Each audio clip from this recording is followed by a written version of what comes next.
So now I would like to invite one of our graduate award recipients, Jessica Whittenburg, to come forward and give the valedictory address, the address of leave-taking.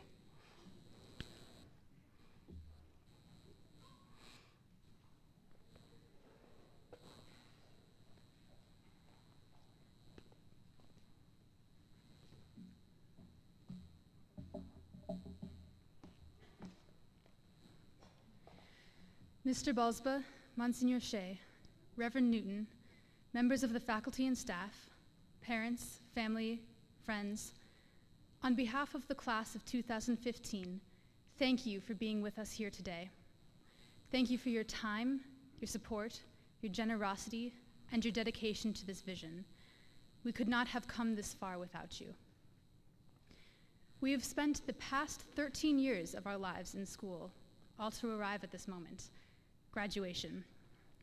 These years at Trinity have been like climbing a mountain. We started in junior high by sketching out simple paragraphs about the bravery of rabbits and ended by laboring over elegantly written essays on how the life of an elder Russian answers a philosophically tormented young man. We've grown from copying down the Our Father in calligraphy to composing our own works of art. We began with algebra and now have the mathematical tools to describe the world. Now we've come to the pinnacle. And as we prepare to leave behind this mountain in search of the next one, it is inevitable that we find ourselves considering what the next mountain should be and how we should approach the ascent. Most of us have already decided whether we will go to college, take a gap year, get a job, join the military, or do something else. But no matter what we do, we are also going to have to decide how we are going to do it, how we are going to live, think, and be in the world. As I consider the world I'm about to enter, I find that it seems to offer me only two ways forward. The first is to keep my head down, smile and nod, and content myself with subsistence. The other way is to pursue fame at the cost of my relationships, wealth at the cost of my values, and my ambitions at the cost of true meaning in my life. Neither way seems sustainable to me, but both are traps that are all too alluring. Personally, I find the second trap particularly difficult to resist, and I think much of our culture does as well.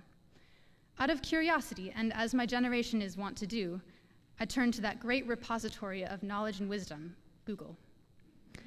I opened my laptop and typed "successful people" into the search bar. The very first result was an article called "The 12 Weekend Habits of Highly Successful People" from lifehack.org. The article quoted people like Benjamin Franklin, Steve Jobs, Oprah, and Jay-Z. They recommended things like getting up early, having a plan, staying active, and practicing stillness. None of these things are terrible, and actually, the right kind of person might be able to use these ideas to be more productive. But I know myself well enough to say that I am not that kind of person. I would turn this article into a checklist. I would measure my daily success by how many things I ticked off the list, and it would make myself completely and thoroughly miserable. And I know from others that I am not alone in these tendencies. I would become so focused on what I wanted to become that I would neglect who I wanted to become. It seems that if I don't find an alternative, I will always be stuck in one trap or the other, either settling for less or never settling at all. We need a different way, a way to find meaning, a way to be free of traps.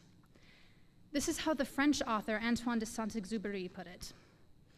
What all of us want is to be set free. The man who swings his pickaxe into the ground wants that stroke to mean something. The convict's stroke is not the same as the prospector's, for the obvious reasons that the prospector's stroke has meaning and the convict's stroke has none. Prison is not a mere physical horror. It is using a pickaxe to no purpose that makes a prison. If I end up trapped in one of the two prisons I've been offered, picking away at fruitless labor, I fear that my life will have no meaning. The way to escape this fate is to find a purpose for which I can swing my pickaxe. But where can we find meaning? Where can we find our purpose?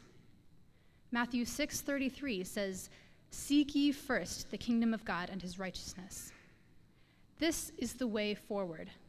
This is what will save us from the prisons of the world. We must turn our pickaxes to building the kingdom. This is, of course, easier said than done.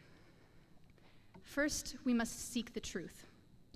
I'm concerned that this pursuit is falling more and more out of fashion with society. I'll be honest, I don't get outside of the Trinity environment very often. But more and more, the people I meet at Caribou or talk to before my dance class are content to say something like, "You have your truth and I have mine." I remember having a discussion with an acquaintance about the value of reading. She hated reading and thought books were boring, useless, and stuck in the past. I rather disagreed. The second I actually tried to talk to her about why I believe books can be enjoyable, worthwhile, and even relevant to our lives, she gave me a look of disapproval, discomfort, shrugged, and said, "Whatever." She turned away to talk to her friends, and that was the end of it. She refused to acknowledge that one of us had to be right. She avoided disagreement, even though it was clearly a subject on which she had strong opinions. Now, I don't believe that I am always right. I don't believe that I always know what the truth is. But I believe that there are right ways and wrong ways of talking about the world. There is a truth about reality, and so we must look for it, even if that sometimes brings us into conflict. We must also recognize beauty. I worry that the appreciation of beauty is also dwindling. Beauty is all around us, in the trees and in the skyscrapers, in the Psalms and in an elegant mathematical model. But if you ask a person on the street what is beautiful, I'm afraid they would start talking about a fashionable dress or a new car. It's not that dresses and cars aren't beautiful, but attractiveness isn't the same as beauty. We need to recognize a deeper kind of beauty. God gave us a beautiful world, and if we look for it, beauty is all around us, not only in elegance and in order, but even in complexity and chaos. Wherever we can, we should also create beauty. Not just by singing, painting, writing proofs, or exercising whatever talents we've been given, although these are important. But there's another way we can create simple beauty every day. One of the most inspiring picture books I've ever read is Miss Rumphius, or The Lupine Lady. For those of you who haven't read it, Miss Rumphius tells the story of Alice. As a little girl, she tells her grandfather that when she grows up, she will travel the world and live by the sea. He tells her that she must also do something to make the world more beautiful. When she's an old lady, she buys 5 bushels of lupine seeds and sows them wherever she walks, so that the next summer there are beautiful flowers everywhere. This is the kind of beauty that inspires me. This is the kind of beauty that comes from looking at the world and asking, what can I do? When we create beauty in this manner, we imitate God. When we create something beautiful, we do God's work. Finally, we must strive for goodness. I feel the pressure in our society to fit in, to not stand out, to be just above average. But I think we need to be better. There is an ordinary kind of goodness worth striving for. It's noticing people and caring about people and caring for people. It's easy in our world to feel lost in the crowd, but it's a lie to believe that any of us are unremarkable, unimportant, or uncared for. 1 John 3:1 tells us, "See what love the Father has given us, that we should be called children of God," and that is what we are. We are called children of God, and we are made in the image of God. I want to care for others such that they believe that about themselves. It is not enough to coast along, doing neither extraordinary evil nor extraordinary good. As humans, we are morally and spiritually responsible to recognize, desire, and carry out goodness in our own lives and in the world. We strive to produce goodness, and in doing so, build the kingdom of God. So this truth is revealed to us. Man does not live on bread alone. We can't spend our lives consumed by the pursuit of material things, whether that be by merely subsisting on them or pursuing them above all else.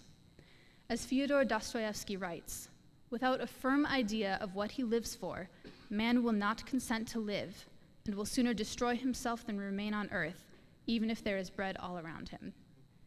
Merely living is not enough. Mere bread is not enough. I demand meaning. We demand meaning.